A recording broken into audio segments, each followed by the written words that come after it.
नमस्कार, मैं डॉक्टर रेणु अरोड़ा आज फिर आपके सामने उपस्थित हूँ। कुछ नए विचार, कुछ नई भावनाएं लेकर, कुछ नए टिप्स लेकर। आज जिन टिप्स के बारे में मैं बात करूँगी, इस कोरोना महामारी के काल में लगातार लोगों की नौकरियों की छटनी होती चली जा रही है। बहुत स्ट्रेस है, समझ नहीं आ रहा इतने काबिल होते हुए भी हम कहाँ मार खा रहे हैं। कैसे इन सारे सिस्टम के ऊपर पार पाया जाए। तो सबसे पहले कोई भी रिक्रूटर जो हमें रिक्रूट करना चाहता है या जिसने भी पेपर में ऐड दी है, तो वो हमारे बायोडाटा को गो थ्रू करता है। किसी भी बायोडाटा को गो थ्रू करने के लिए एक रिसर्च के अनुसार कम से कम 7 मिनट लगते हैं। 7 मिनट के अंदर रिक्रूटर ये डिसाइड कर लेता है कि मुझे इस व्यक्ति का बायोडाटा जंक में डालना है या इसको आगे प्रोसेस करके इसको बुलाना है। और हमारे बायोडाटा का इम्प्रेशन पड़ता है बहुत ज़्यादा, और ये नौकरी के लिए बहुत अहम रखता है, क्योंकि आपका बायोडाटा गया, मेल पे खुला। जब मेल पे खुला तो उसकी प्रेजेंटेशन, उसकी हेडर लाइंस, उसकी चीज़ें कैसे हमने उनको प्रेजेंट किया वो बड़ी महत्वपूर्ण रखती हैं। तो आज बायोडाटा को बनाने के लिए हम कैसे कैसे चीज़ों का सहारा ले सकते हैं, किन किन पॉइंट्स को हमें ध्यान में रखना चाहिए, उन सब के बारे में हम बात करेंगे। तो यहाँ पे मैं आपको 5 या 6 पॉइंट्स बताऊंगी कि जब आपको बायोडाटा बनाना है तो आपको किस किस चीज़ का ध्यान रखना है। सबसे पहली दिक्कत आती है, जॉब के लिए हम अप्लाई कर रहे हैं और हम फ्रेशर हैं। हमें समझ नहीं आ रहा कि हमें नौकरी के लिए बायोडाटा भेजना है तो हम कौन सा एक्सपीरियंस उसमें डालें, हम अपने रिक्रूटर को कैसे इम्प्रेस करें कि हमें क्या आता है, हमें इस जॉब के लिए, मैं इस जॉब के लिए क्यों सूटेबल हूँ, मुझे आपको क्यों अपनी इस जॉब पे रखना चाहिए। तो अगर आप फ्रेशर हैं तो आपको घबराने की ज़रूरत नहीं है। पढ़ाई करते हुए आपने बहुत सारे प्रोजेक्ट्स किए होंगे, बहुत सारी कंपनी की ट्रेनिंग अटेंड करी होगी, बहुत सारा सोशल वर्क किया होगा, तो उन सबको आप अपने बायोडाटा में अपने यूएसपीज के तौर पर डाल सकते हैं कि यस, मैं फ्रेशर ज़रूर हूँ, बट मैंने इस एरिया में एक्सपीरियंस ऑलरेडी ट्रेनिंग के थ्रू या कॉलेज में प्रेजेंटेशंस के थ्रू या कॉलेज में मीटिंग्स के थ्रू या कॉलेज में क्लब्स के थ्रू मैंने ये एक्सपीरियंस जो है गेन किया हुआ है। तो मैं आपकी कंपनी को इस तरह से अपने उस एक्सपीरियंस के दम पर आगे लेकर जा सकता हूँ। और बायोडाटा में वो सब चीज़ें आप प्रॉपरली मेंशन करें कि आपने कितने टाइम के लिए काम किया वहाँ पर, वो आप पे इम्पेक्ट करें।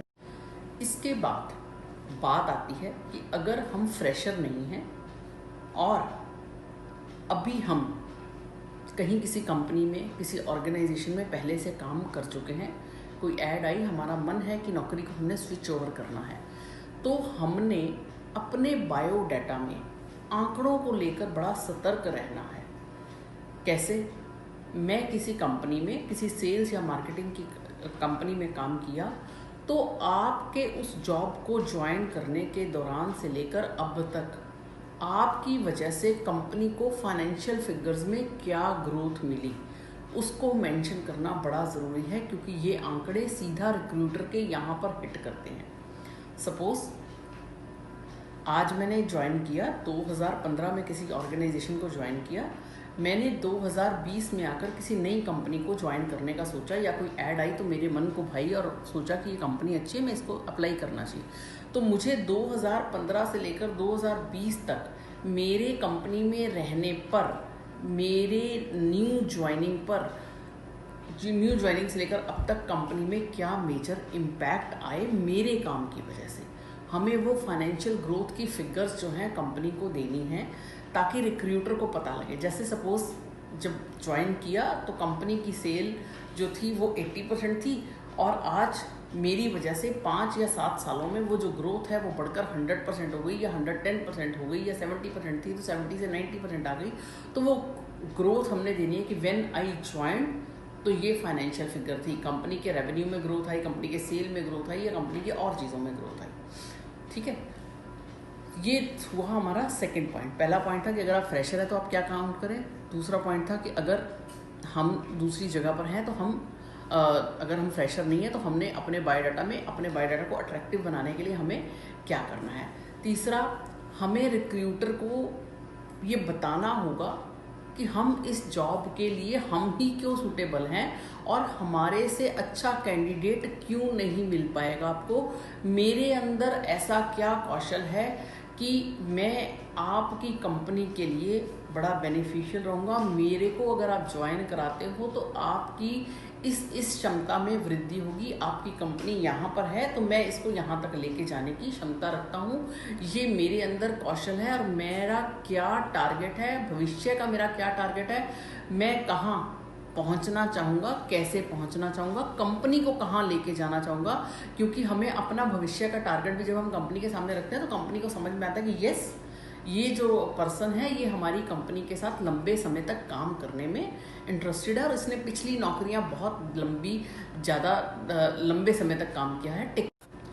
अब किसी भी कंपनी में जब आप बायोडाटा के लिए बनाते हैं तो देखिए कि उस बायोडाटा में कंपनी का मिशन स्टेटमेंट क्या है। सपोज जैसे अंबुजा कंपनी है जिसको मैं पर्सनली जानती हूँ, उसमें उनका टैगलाइन है I can. I can means कि मुसीबत या परिस्थिति जो कोई भी आए मैं कर सकता हूँ, आई कैन।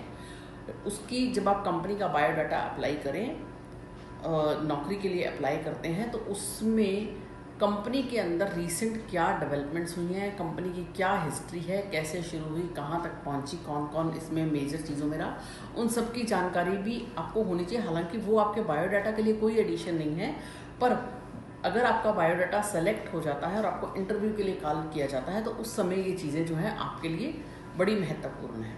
एक सबसे इम्पॉर्टेंट बात, जब भी किसी कंपनी के लिए अप्लाई करें तो कंपनी की लेखन शैली को ध्यान में रखना बड़ा ज़रूरी है कि कंपनी ने किस लेखन शैली में अपना बायोडाटा दिया। सपोज़ कोई कंपनी है जिसने जो मातृभाषा को प्रेफर करती है और उसने जो है हिंदी में अपनी ऐड दी है, तो वहाँ पर उचित नहीं होगा कि आप अपना बायोडाटा इंग्लिश में बना कर भेजें।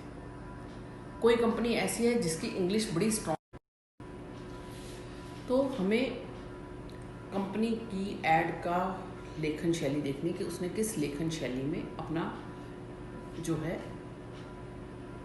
कंपनी के लिए, नौकरियों को लिए उसने ऐड निकाली है, तो उसी लेखन शैली को हमें फॉलो करना पड़ेगा। मतलब कहने का ये है कि आप हर एक कंपनी में सेम बायोडाटा नहीं भेज सकते।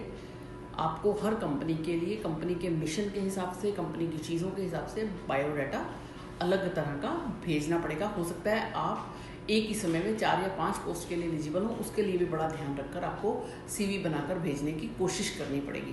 तो अब मैं आपको यहाँ कुछ वेबसाइट्स के बारे में बताऊँगी जो आपको हेल्प करेंगी कि आपने किस तरह से, कौन सी वेबसाइट की हेल्प लेकर आप बायोडाटा बना सकते हैं। जैसे है jetty.com, बड़ी अच्छी वेबसाइट है जहाँ से आप फ्री रेज्यूमे बनाने की हेल्प ले सकते हैं। फिर lincolnid.com, फिर kickresume.com, cvmaker.com, cakeresume, इस तरह की बहुत सारी वेबसाइट्स हैं जो हमारे को हेल्प करेंगी। तो अगर आप अपनी किसी नई नौकरी के लिए अप्लाई करना चाह रहे हैं तो इन पॉइंट्स का ध्यान रखिए और इन वेबसाइट्स की आप हेल्प लीजिए, तो आपको बायोडाटा अच्छा बनेगा, इंप्रेशन अच्छा पड़ेगा, तो निश्चित रूप से आपको इंटरव्यू की कॉल भी आएगी। तो मैं अपनी वाणी को यही विराम दूंगी। अगर आपको मेरी वीडियो पसंद आई तो इसे अन्य लोगों के साथ शेयर करना ना भूलिए और आप मुझे ट्विटर, इंस्टाग्राम, यूट्यूब, इन सभी प्लेटफॉर्म पर फॉलो कर सकते हैं और अगर कुछ पढ़ना चाहते हैं तो drrenuarora.in पर जाकर पढ़ सकते हैं। धन्यवाद।